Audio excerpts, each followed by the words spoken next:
will let you go work these crazy hours. But outside of that, I think you watch as much of the footage as you can. You know, we in this project like this, it's physically impossible to watch everything, but knowing the footage is the most important thing, and organizing it accordingly too. Because if you know something but you can't find it, it doesn't exist.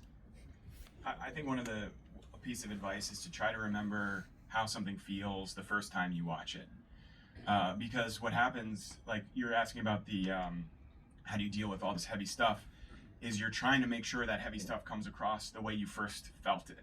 And when you watch it 1,000 times, you lose that perspective. So you have to kind of remember you're turning off and turning on your emotional, the emotional faucet to be like, all right, now I'm just dealing with the music and how this timing is going to work. But now I have to remember that this is how I felt when this person said this for the first time, or the first time I ever saw that footage of Sean Combs just being filmed, in the hotel before he was arrested.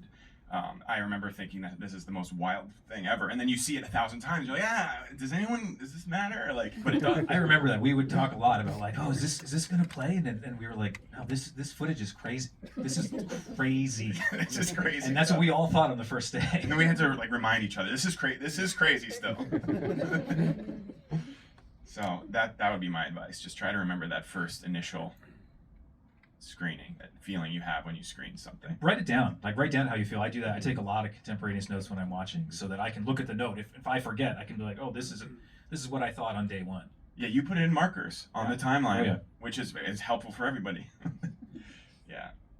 Nice. Markers, which used to be locators, right? Yeah. Did we just date ourselves by calling them markers? Is that... No, you did. I dated myself. Oh no. Locators were the old. It's Shift L on my keyboard to bring up the locator screen, so there's still locators in my heart. There's enough editors here that we can get into this, right? All right. It's a deep cut. We should make fun of the audio mixer. So Command L is your. So, does anyone, if we want to open it up, like a couple questions, anyone in the audience have anything they want to ask? I want to know, how did you get that footage that you were just referring to, the 5 days before the arrest? How did that land in your? We cannot tell you that. A source. That's what I figured.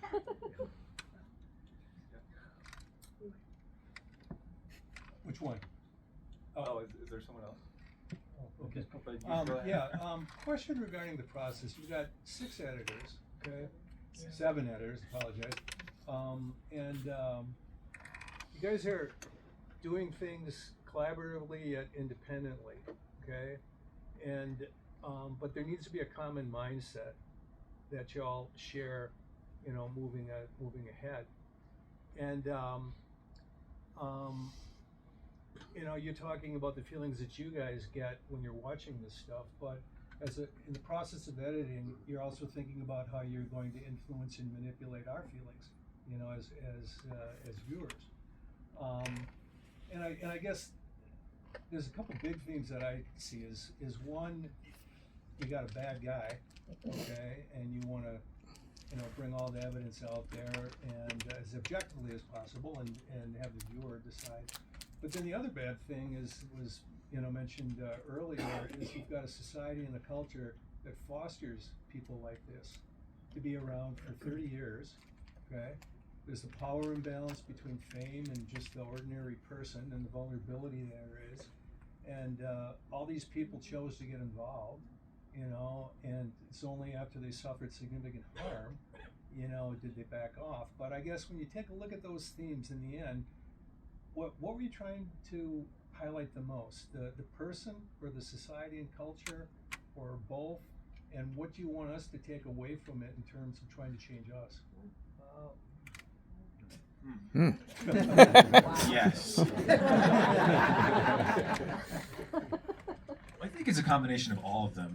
Okay. I know to Alex, it was really, really important to focus on the societal thing that you mentioned, because this doesn't happen in a vacuum. And there's hundreds, if not thousands, of people that have enabled this type of behavior and still do for others. So I think that was very, very important. But I think it's just to tell the truth, because there's so much obfuscation from all kinds of people in the story, and we tried to find the best version of the truth that we could, and make sure that was as clear as possible. And if you haven't seen the first 3 episodes, there's so many threads that are kind of wrapped up in here, so it kind of feels like a lot of that is happening. You're getting all those kind of the culmination of everyone's storyline happening in one episode. So I think out of context, it's almost tough to even answer, because I don't know. You want every single part to hit. Like, you want every single, you want to shine the mirror on society. You want to shine the mirror on this person. You want to tell all these stories, but be judicious about everything you're saying. And yeah, I mean, that was a big challenge because of how we were all working together, and this was all coming together at the same time, and we're trying to wrap up the story all at the same time. But I think, I don't know, I'm guessing what I'm trying to say is as we're trying to wrap up the story, we're trying to tie up all those loose ends and say everything about, like, shine the mirror on society and show everything that we've shown about Sean Combs. And yeah, if that makes any sense. Sorry. It's tough, but I would just say that I try to avoid asking the big questions about what I don't think it's really about what I'm trying to say in any case, but even what the film is trying to say, when I'm actually cutting. Like, when I'm really, a lot of it is basically trying to tell a story that is compelling and basically brings a lot of different perspectives.